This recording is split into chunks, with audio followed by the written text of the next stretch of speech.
Hürmetli Әлфия Газизовна, мин Райхан Маньяпова, Татарстанның атказанган мәдәният хезмәткәре.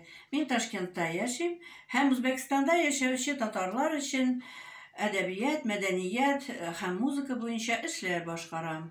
Сезнең данлыклы әниегез Сара апа Садыкованың иҗатын без бик яратабыз һәм аның җырлары, романслары безнең җырчыларыбызның репертуарларында яңгырап тора.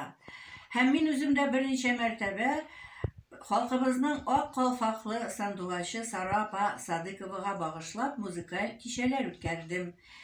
Кадерле Әлфия Газизовна, сезне олы юбилейгыз белән кайнар тәбриклибез.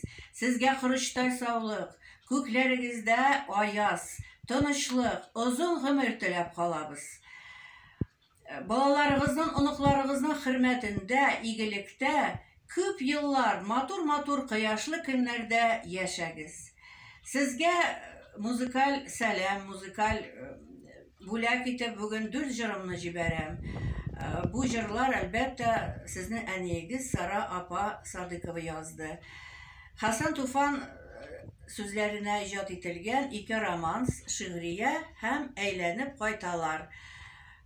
Фортепиано партиясен минем кызым Әминә Закирова башкара.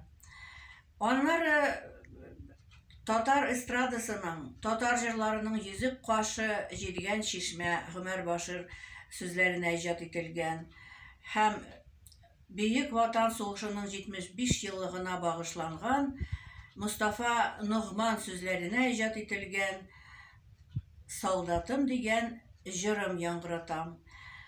Һәм бу җырларыбыз безнең мин җырлаган җырларым Сара апаның якты истәлегенә багышлыйм һәм әлбәттә сезгә музыкаль сәлам итеп